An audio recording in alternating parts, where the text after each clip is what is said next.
Welcome back to एयर्स group Tally Prime series की नई क्लास में मैं फिर से आमिर आप लोगों का स्वागत करता हूं।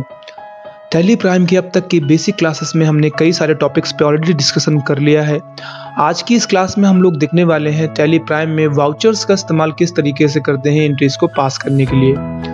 अपनी पिछली क्लास में हमने देखा था कि अगर हमें टैली प्राइम में आइटम को क्रिएट करना है तो कैसे क्रिएट करेंगे, और उससे पहले की क्लासेस में भी हमने कई सारे बेसिक टॉपिक्स पे ऑलरेडी वीडियोस शेयर किए हुए हैं। तो अगर आप टैली प्राइम सीख रहे हैं, स्टेप बाय स्टेप सीखना चाहते हैं, तो पहले आप प्लेलिस्ट पे जाके चेकआउट करिए। सारे के सारे वीडियोज स्टेप बाय स्टेप पड़े हुए हैं। ये टैली प्राइम का फुल कोर्स है जो कि आपको स्टेप बाय स्टेप हमारे द्वारा प्रोवाइड कराया जा रहा है। तो चलिए आज के क्लास के बारे में बात कर लेते हैं। आज की क्लास थी वाउचर्स पे बेस्ड। पिछली क्लास में हमने मास्टर्स के अंतर्गत क्रिएट किए थे आइटम्स और लेजर्स। अब हम जब नीचे स्क्रॉल करके आएंगे तो यहाँ पर आपको ट्रांसैक्शन में सबसे पहला ऑप्शन दिखाई देगा वाउचर्स का, उसके नीचे है डे बुक। अब वाउचर्स क्या होते हैं, तो एक प्रकार से आप इतना कह सकते हैं, वाउचर्स एक प्रकार से ट्रांजैक्शन टाइप्स होते हैं। जब आप इस पे एंटर प्रेस करेंगे तो एंटर प्रेस करने के बाद आपके सामने कुछ ऐसा विंडो ओपन हो जाएगा। यहाँ पर आप साइड में देखेंगे तो कई सारे वाउचर्स के नाम आपको देखने को मिलेंगे। सबसे ऊपर तो कंपनी के लिए आ रहा है F3, ऊपर आ रहा है डेट, इसके बाद यहाँ से कॉन्ट्रा है, पेमेंट है, रिसिप्ट है, जनरल है, सेल्स और परचेज। इसके अलावा भी आपको यहाँ पे अदर वाउचर्स का ऑप्शन मिल जाता है। टैली प्राइम में एंट्रीज को पास करने के लिए हमें वाउचर्स का इस्तेमाल करना होता है ट्रांजैक्शन टाइप स्टोर करने के लिए, कि जो भी एंट्री हुई है ये है एग्जैक्टली किस प्रकार की। क्या हमने एंट्री के थ्रू किसी को पेमेंट किया है, क्या एंट्री के द्वारा हमने किसी से पैसे रिसीव किए हैं, क्या हमने माल को बेचा है यानी हमने सेल किया है, या फिर माल को हमने परचेज किया है। उनको हम ट्रांजैक्शन टाइप चीज़ को हम बोलते हैं, उन्हीं को टैली प्राइम में हम वाउचर्स के नाम से फीडिंग करते हैं। तो यहाँ पे कुछ बेसिक से वाउचर्स यहाँ पर आपको शो कर रहे हैं। इतने ही वाउचर्स नहीं होते हैं, इसके अलावा भी बहुत सारे वाउचर्स होते हैं। आज की क्लास में फिलहाल जो वाउचर्स यहाँ पे दिखाई दे रहे हैं हम इनके बारे में डिस्कशन करते हैं। आने वाली एडवांस क्लासेस में हम उन वाउचर्स की बात करेंगे जो यहाँ पे शो नहीं कर रहे हैं और हमें उनको यूज़ करना होगा। अगर हमें क्रिएट करना होगा तो कैसे क्रिएट करेंगे। तो सबसे पहले वाउचर्स के बारे में मैं आपको बता देता हूँ वाउचर्स क्या है। तो वाउचर्स एक प्रकार का ट्रांजैक्शन टाइप है। जब भी हम किसी के साथ कोई भी डील करते हैं तो उसका हम बैकअप अपने पास स्टोर कर लेते हैं किसी न किसी फाइल में। तो वहीं टैली प्राइम में क्या होता है, जब भी हम कोई लेन देन करते हैं किसी के साथ तो उसको हम ट्रांजैक्शन टाइप यानी वाउचर्स के अंतर्गत उसको सेव करते हैं, नाम देते हुए कि वो ट्रांजैक्शन किस प्रकार का था। तो यहाँ पर वाउचर्स में मेनली आप देखेंगे तो परचेज, सेल से लेकर के नीचे तक आपको दिखाई दे रहा है, ऊपर तक कॉन्ट्रा। इसको अगर हम थ्योरिकली समझने की कोशिश करें तो ऑलरेडी मैंने इस पे एक थ्योरी क्लास भी बनाई हुई थी जो पहले मैं आपके साथ शेयर कर चुका हूं। तो यहाँ पर अगर आप डेफिनेशन में देखेंगे तो अकाउंटिंग वाउचर्स किसे कहते हैं, तो अकाउंटिंग वाउचर्स बराबर ट्रांजैक्शन टाइप। अकाउंटिंग वाउचर्स के माध्यम से हमें अकाउंटिंग में डिक्लेयर करना होता है कि ट्रांजैक्शन किस प्रकार का हुआ है। आगे आपको बता रहा है कौन कौन से हैं मेन वाउचर्स। तो पहला है रिसिप्ट वाउचर। फर्म में कैश या बैंक के आगमन की फीडिंग हम रिसिप्ट वाउचर के अंतर्गत करते हैं। आप आसान सी भाषा में इतना कह सकते हैं, कहीं से भी आपके पास पैसा आया है, आपके पास रिसीव हुआ है, तो उसको हम रिसिप्ट वाउचर के अंतर्गत पास करते हैं। इसका शॉर्टकट की F6 है। आपको एग्जांपल के तौर पर यहाँ पे शो कर रहा है कि to building account 10 lakh rupees by cash account 10 lakh rupees. मतलब हमने 10 लाख की बिल्डिंग बेची है तो कहीं से हमारे पास 10 लाख रुपए कैश आया है, तो यहाँ पर इसे हम रिसिप्ट वाउचर के अंतर्गत पास करेंगे। क्यों? क्योंकि इसमें हमारे पास पैसे का आगमन हुआ है।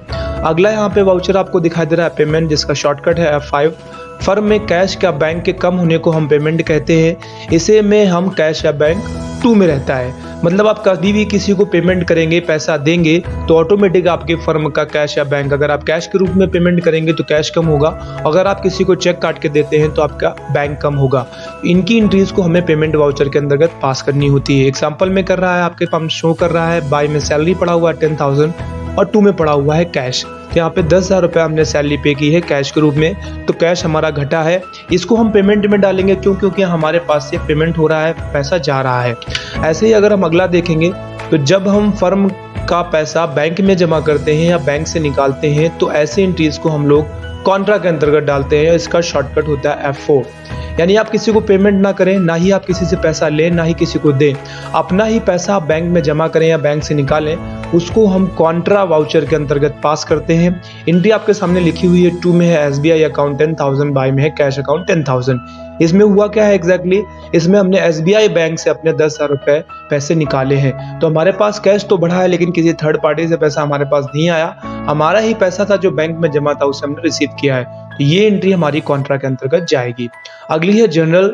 जनरल में इसका शॉर्टकट क्या है की है F7। जिस ट्रांजैक्शन में कैश या बैंक ना आए ऐसी एंट्री को जनरल वाउचर में डालते हैं। यानी कई बार क्रेडिट पे ऐसी एसेट्स का परचेज और सेल होता है, बात ध्यान रखिए एसेट्स का परचेज और सेल होता है, तो वहां पर हम जनरल वाउचर का यूज करते हैं क्योंकि वहां पे कैश या बैंक नहीं आता।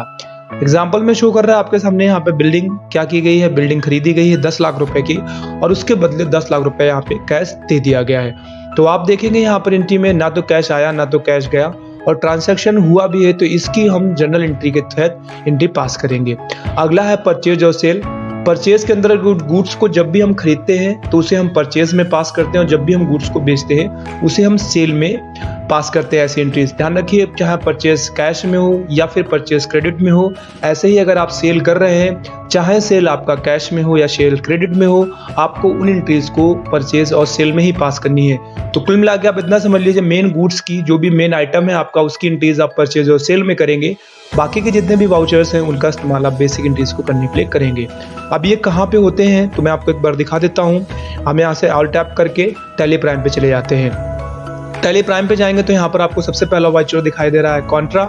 कॉन्ट्रा में मैंने आपको बता दिया है कॉन्ट्रा के थ्रू जब भी हम बैंक में पैसा डालते हैं, बैंक से पैसा निकालते हैं या एक बैंक से दूसरे बैंक में पैसा ट्रांसफर करते हैं, उसकी एंट्री हम कॉन्ट्रा के अंतर्गत करते हैं। पेमेंट में जब भी हमें किसी को पेमेंट करना होता है, कैश या बैंक के रूप में हम किसी को पैसा देते हैं तो वो पेमेंट में आता है। जब भी हमें किसी से पैसा लेना होता है, हम लेते हैं कैश या बैंक के रूप में, हमें पेमेंट रिसीव होता है, उसे हम रिसिप्ट में डालते हैं। ना ही हम किसी से कैश लें ना ही किसी को कैश दें, वहाँ पर ऐसा कोई ट्रांजैक्शन होता है तो उसे हम जनरल में डालते हैं F7 के अंतर्गत। ऐसे ही अगर आप गुड्स की सेल करते हैं, भले ही वो कैश सेल हो या वो क्रेडिट सेल, आपको क्या करना है उसकी एंट्री को पास करना है सेल्स वाउचर में। F8 इसका होता है शॉर्टकट। और अगला है परचेज वाउचर। जब भी आप गुड्स को खरीदेंगे, परचेज करेंगे, तो परचेज करते समय आप उसकी एंट्री को परचेज वाउचर में फिट करेंगे, पास करेंगे। जब भी आप किसी से माल खरीदते हैं तो आपको वहाँ पर वो सेल्स का वाउचर जो आपको बिल बना के देता है वो आपके लिए हो जाता है परचेज वाउचर। और फिर आप जब बेचेंगे माल को, बेचते समय आपको सेल्स वाउचर में यूज करना है, एंट्री पास करनी है और आपको सेल्स का बिल क्रिएट करना है। तो हम श्योर समझ आ गया होगा। आज की इस क्लास में मैंने आपको बताया कि वाउचर्स क्या होते हैं। तो वाउचर्स एक प्रकार का ट्रांजैक्शन टाइप है, ये बताते हैं कि जो लेन देन हुआ है वो किस प्रकार का हुआ है। और अगर अगली क्लास में हम लोग देखेंगे इन्हीं वाउचर्स का इस्तेमाल करते हुए अगर हमें जनरल एंट्रीज करनी होंगी तो कैसे करेंगे। तो हम श्योर आपको आज की क्लास समझ आ गई होगी वाउचर्स क्या है, कैसे इनका इस्तेमाल किया जाता है। अगर आपको थ्योरी क्लास जो मेरे पास नोट्स ऑलरेडी मैंने बनाए हुए हैं इसके, जो मैंने आपको अभी दिखाए थे, अगर आपको नोट्स चाहिए तो आप उसे कमेंट सेक्शन पे लिख सकते हैं। आपको मैं इनकी PDF फाइल्स दे दूंगा ताकि आप जाकर उनसे पढ़ाई कर सकते हैं। आगे आने वाले क्लासेस में अभी एंट्रीज आपको यहाँ पे सामने दिखाई दे रही है, हम इन जनरल एंट्रीज को पास करके देखेंगे। आज की क्लास में तो सिर्फ हमें वाउचर्स के बारे में डिस्कशन करना था कि वाउचर्स होते क्या है और कितने प्रकार के होते हैं। क्लास अगर आपको पसंद आई है इसे लाइक करिए, अपने फ्रेंड्स के साथ शेयर करिए। अगर आप हमारे चैनल पे नए हैं और टैली प्राइम सीखना चाहते हैं तो ऐसे ही मजेदार वीडियोस को देखने के लिए पहले आप चैनल को सब्सक्राइब करिए और बेल आइकन पे हिट करना मत भूलिएगा ताकि जैसे ही कोई नया वीडियो अपलोड हो आपको उसको नोटिफिकेशन मिलता रहे। आज की क्लास में फिलहाल इतना ही, बहुत जल्द फिर से मिलेंगे एक नई क्लास में बात करते हुए एक नए टॉपिक पे। तब तक अपना खूब सारा ख्याल रखिए। Bye bye, take care.